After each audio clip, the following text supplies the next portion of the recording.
students, I hope you all are safe and healthy at home. So students, today we have discussed about the new chapter of class 7th maths. The chapter number is 17. The chapter name is visualizing solid shapes.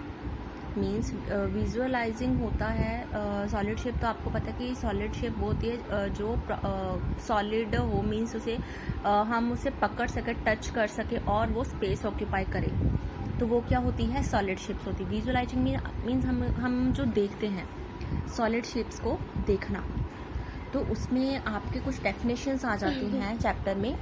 तो हमने पहले chapters की definition पढ़नी है। तो ये आगे first आपकी आ गई solid shapes. Any object which have some length, breadth and height or depth। कि कोई भी ऐसा ऑब्जेक्ट जिसकी पर्टिकुलर लेंथ हो, ब्रेथ हो, उसकी हाइट या फिर उसकी डेप्थ हो और वो स्पेस ऑक्यूपाई करेगा। And they all occupies space, they are called solid shapes. कोई भी ऑब्जेक्ट है, उसकी अगर लेंथ है, ब्रेथ है, उसकी हाइट है या फिर उसकी डेप्थ है, ठीक, और वो स्पेस भी ऑक्यूपाई करी और वो जगह भी ले रही है, तो उसे हम क्या कहते हैं, सॉलिड शेप्स कहते हैं। तो these solid shapes are 3 dimensions. तो ये जो सॉलिड शेप्स होती हैं वो क्या होती है, 3 डिमेंशंस होती हैं। So it is called 3 dimensional और 3D शेप्स। 3 डिमेंशन कौन सी होती हैं शेप्स, जैसे हम ग्राफ में करते हैं। ग्राफ में क्या आ जाता है, ये एक्स रेज, ये वाई रेज, ठीक है। ये आगे 2 डिमेंशन, अगर हम कुछ भी ड्रॉ करें ये 2 रेज पे ही ड्रॉ कर रहे हैं। पर एक आ जाती है थर्ड भी, जेड। अब हमने कुछ भी ड्रॉ करना है तो वो कहाँ पे आएगा, तीनों जो एक्सिस है वहीं पे आएगा। तो जो तीनों जो एक्सिस पे जो चीज ड्रॉ होगी वो क्योंकि 3 डिमेंशन।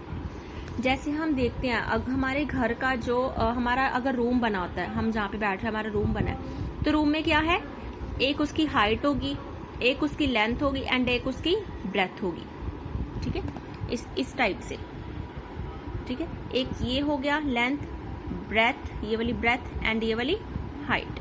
तो ये कौन सी आ गई, 3 डिमेंशन जो है कोई भी ऑब्जेक्ट या फिर कोई भी शेप आ गई। तो उसके बाद आगे कुछ डेफिनेशंस। फेस, किसी भी ऑब्जेक्ट के कुछ पार्ट्स होते हैं, फेस, एज एंड वर्टेक्स। तो हम फर्स्ट पढ़ेंगे कि फेस क्या होता है। All solid shapes have flat surface. सभी जो सॉलिड शेप्स होती हैं उसके जो फ्लैट सरफेस होते हैं विच इज कॉल्ड फेस। तो उसे हम क्या कहते हैं, उसे हम फेस कहते हैं। जैसे यहाँ पे मैं बाद में मतलब डायग्राम में भी इसे शो करूंगी।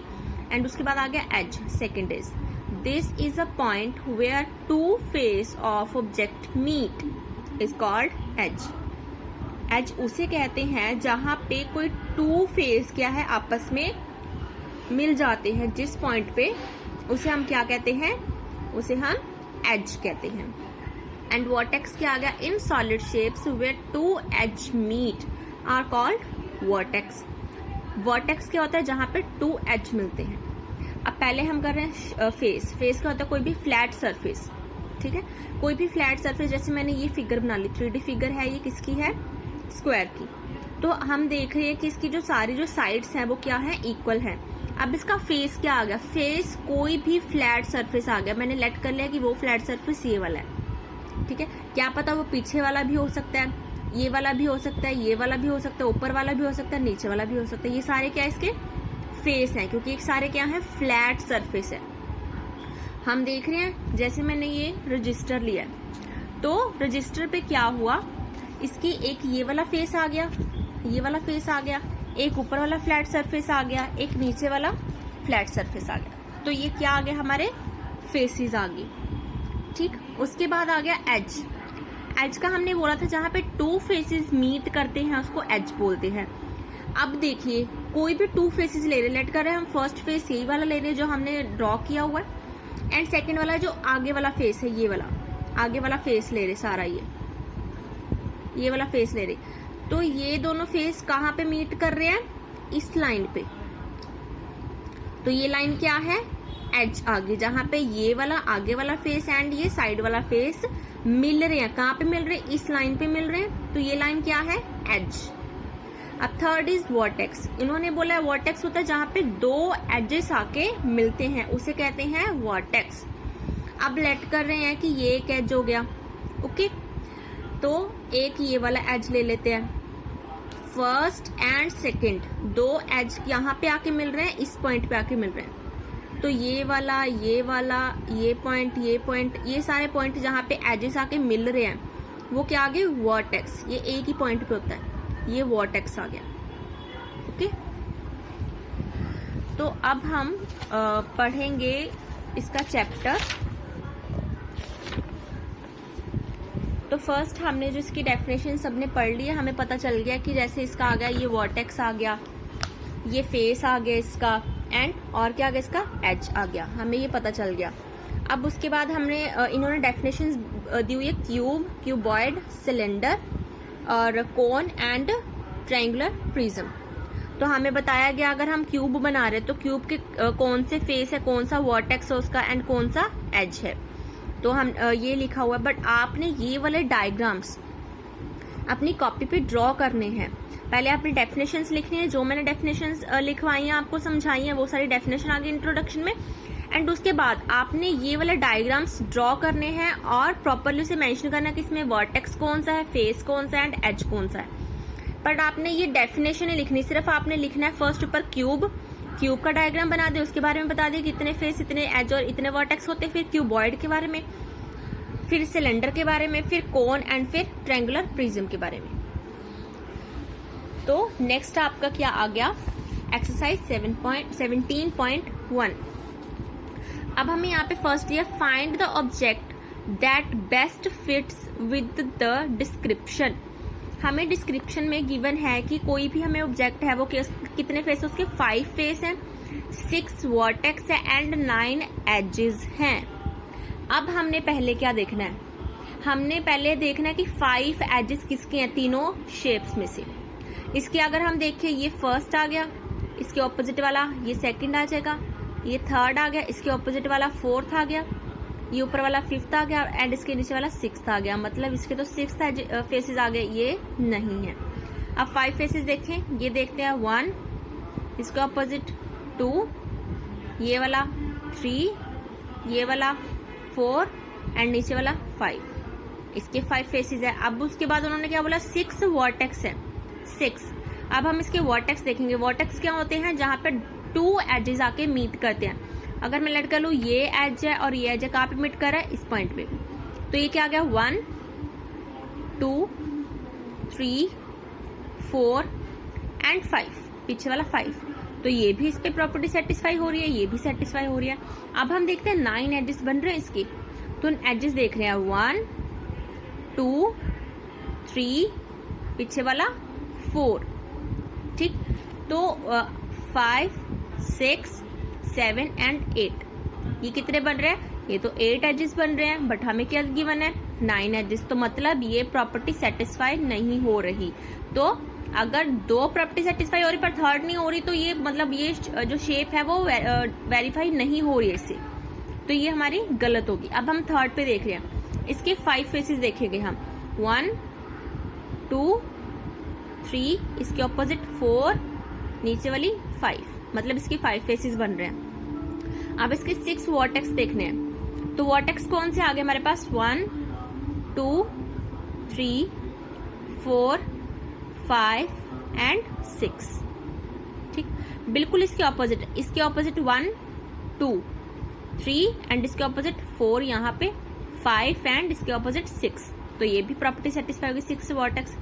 9 एजेस कहाँ पे आएंगे हमारे, 9 एजेस आगे हम काउंट कर रहे हैं, 1, इसके ऑपोजिट 2 3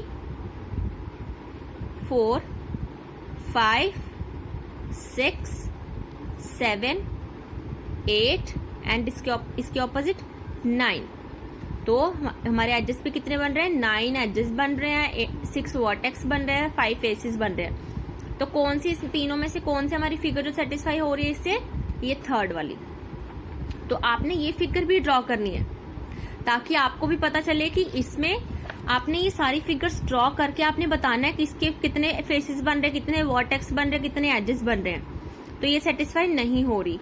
इसके भी बताने कितने फेसेस, कितने वर्टेक्स एंड कितने एजेस हैं, तो ये भी सेटिस्फाई नहीं हो रही, और ये भी आपने बना के बताना है। तो बी पार्ट भी ऐसे, बी पार्ट में बोला 6 फेसेस। अब हमें यहीं से पता चल रहा है 6 फेसेस हमने चेक करने किसके है, 1, इसके ऑपोजिट 2, 3 एंड इसके ऑपोजिट 4 एंड नीचे वाला 5। ये तो पहली गलत हो गया कि 5 आ इसकी।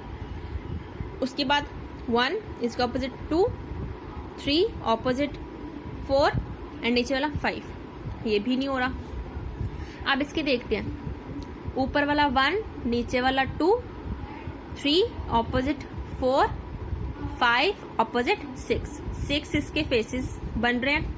12 एजेस देखते हैं, 1, 2, 3, 4। ठीक, अब इसके ऑपोजिट भी 4 बन जाएंगे, क्योंकि जो ऊपर फ्लैट सरफेस है वही नीचे है। 4 4 8 हो गए, 8 9 10 11। अब जो हम देखेंगे उसके बाद 12। ठीक, क्योंकि हम जो देख रहे हैं उसके जो एजेस बन रहे हैं, तो इसके ऑपोजिट भी वैसे ही बनेंगे। तो कितने वर्टेक्स आ गए, 8। तो हम वर्टेक्स काउंट करें, 1 2 3 4 5 6 7 एंड इसके ऑपोजिट 8। तो 8 वर्टेक्स भी बन रहे। तो कौन सी प्रॉपर्टी सेटिस्फाई हो रही, कौन सी जगह, ये वाली जो फिगर है वो सेटिस्फाई हो रही है। अब उसके बाद आगे second question, how many faces does the figure have.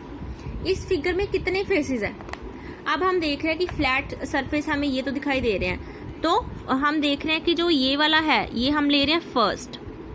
ठीक, इसके ऑपोजिट सेकंड। ठीक, अब हम देखना है हमने कि थर्ड वाला, तो हम देख रहे हैं कि थर्ड वाला 1 2 3। ठीक, 3 के बाद ये आ गया 4, ये वाला। अब जो 3 के ऑपोजिट है, 3 के ऑपोजिट ये पूरा है, तो ये क्या हमने ले लिया, 5 ले लिया। 5 एंड इसके ऑपोजिट जो आया वो क्या आ गया, 6। सॉरी, 5 के ऑपोजिट ये आया, यह 6 के बाद हम ले रहे हैं 7 हम लेट करें कि ऊपर वाला है 7 8 9 10। फिर उसके बाद 10 ये वाला आ गया। उसके बाद हम देख रहे हैं 11 12 ये वाला। फिर आगे हमारे 13, ये 14, ये वाला नीचे वाला, एंड ये वाला 15 एंड ये वाला आ गया 16। तो हमारे कितने फेसेस बन रहे काउंट करके, ये 16 फेसेस बन रहे हैं। तो आपने ये डायग्राम भी ड्रॉ करके प्रॉपर यहाँ पे मेंशन करना चाहिए। पेंसिल से छोटा छोटा मेंशन कर दो कि इसके कितने फेसेस है। मैंने जैसे छोटा छोटा लिखा, आपने भी वैसे काउंट करके देखना है कि इसके सच में 16 बन रहे हैं, ज्यादा बन रहे हैं। ठीक, तो उसके बाद आ गया थर्ड में आपको दिया है observe the adjoining figure and answer the following. हमें फिगर गिवन है, हमने इसमें से इस फिगर को देख के हमने क्या करना है, इसके आंसर्स बताने हैं। जैसे फर्स्ट है, which edge is the intersection of faces EFGH and EFBA। मतलब हमने वो एज बताना है जो इन दोनों फेसेस के बीच में आ रहा है। तो हम फर्स्ट फेस देख रहे हैं, EFGH कौन सा आया, EFGH मतलब ऊपर वाला फेस आ गया ये। सेकंड कौन सा आ गया, EFBA ऊपर वाला, और ये साइड वाला फेस। तो इन दोनों का कॉमन एज कौन सा आ गया, E एंड F। ये वाला हमारा कॉमन एज आ गया ना, तो इसका आंसर क्या आ गया, EF। अब सेकंड आ गया, which face intersect at edge FB। FB जो एज पे कौन से फेसेस इंटरसेक्ट करते हैं। तो हम देख रहे हैं FB कहाँ पे है, F एंड B, ये वाला एज आ गया। अब ये एज पे कौन कौन से फेसेस आ रहे हैं, एक तो ये वाला फेस आ रहा है, एक ये वाला फेस आ रहा है। मतलब FB जो एज बन रहा है वो किन फेसेस में आ रहा है, एक तो EFBA में आ रहा है, ठीक है, एक इसमें आ रहा है EFBA में आ रहा है, और दूसरा FB किस में आ रहा है, FGCB इसमें आ रहा है। अब third is which 3 faces form the vertex ए। अब ए वर्टेक्स जो है वो कौन से 3 फेसेस बना रहे हैं, वो हम देख रहे हैं। 3 फेसेस कौन कौन से बना रहे हैं, वर्टेक्स ए। अब ये आ गया वर्टेक्स ए, तो ये मतलब पॉइंट कहाँ से आ रहा है, एक तो A B H, A E H और ए डी एच, मतलब ये बन रहा है। अब इसी एच के जो रिगार्डिंग कौन कौन से फेस बन रहे हैं, ए बी पे कौन सा बन रहा है, A B C D, okay, A B C D, A B C D, और कौन सा बन रहा है, A E F B, A E F and B. उसके बाद थर्ड कौन सा बन रहा है, ए डी सी बी, ठीक है, ये थर्ड बन रहा है। अब उसके बाद उन्होंने फोर्थ बोला, what is the name of solid that has 2 opposite identical faces and other face are parallelograms. अब हमें एक ऐसी सॉलिड शेप बतानी है जिसके जो 2 आइडेंटिकल फेसेस है, आइडेंटिकल मतलब बिल्कुल सेम फेसेस है पर ऑपोजिट है, आगे पीछे है, मतलब ऑपोजिट्स आमने सामने है पर आइडेंटिकल है, बिल्कुल सेम है, और जो इसके बाकी फेसेस हैं वो क्या है, पैरेललोग्राम है। अब हम देखते हैं कि इसमें ऐसे फेसेस हैं, इसमें ऑपोजिट फेसेस तो है पर इसके तो सारे फेसेस इक्वल हैं, तो ये भी नहीं हो रहा। इसमें भी ऑपोजिट फेसेस तो हैं बट ये पैरेललोग्राम तो नहीं फॉर्म कर रहा, तो ये भी नहीं है। तो इसके भी ऑपोजिट फेसेस हैं पर ये वाला जो है कर्व्ड फेस आ गया, तो इसका भी वो नहीं आ गया, पैरेललोग्राम नहीं बन रहा। एंड इसका भी हम देख रहे हैं, इसमें एक कर्व्ड फेस है, 2 मतलब ये भी एक कर्व्ड फेस है, एक सर्कुलर फेस है, तो इसमें तो आ ही नहीं रहा, ऑपोजिट फेस ही नहीं बन रहा कोई भी, तो ये तो वैसे ही नहीं है। अब इसमें देखते हैं, इसमें ऑपोजिट फेस बन रहे हैं, एक ये वाला फेस, एक ये वाला फेस, 2 ऑपोजिट बन रहे हैं। अब इसकी ये साइड देखो, ये साइड क्या बन रही है, पैरेललोग्राम बन रही है। आपको कॉपी पे अच्छे से समझ आएगा कि उन्होंने बोला है कि जो 2 ऑपोजिट फेसेस, तो मैंने शेड किए 2 ऑपोजिट फेसेस, वो शेड वाले हो गए ऑपोजिट। अब इसका ये वाला साइड वाला पार्ट देखो, ए बी सी डी, अगर मैं यहाँ पे ड्रॉ करूं तो पूरा वो क्या बनेगा, पैरेललोग्राम बनेगा इस टाइप से। तो ये पैरेललोग्राम है, तो इसके ये भी फेस पैरेललोग्राम है, नीचे वाला भी पैरेललोग्राम है। तो ये कौन सी शेप जो हमें गिवन है, हमें पूछी गई है, हमने ये वही शेप बना दी। So students, I hope you all will understand this exercise. अगर आपको किसी भी सम के रिगार्डिंग कुछ प्रॉब्लम आएगी तो आप स्कूल वाले नंबर पे कांटेक्ट कर सकते हैं। Thank you.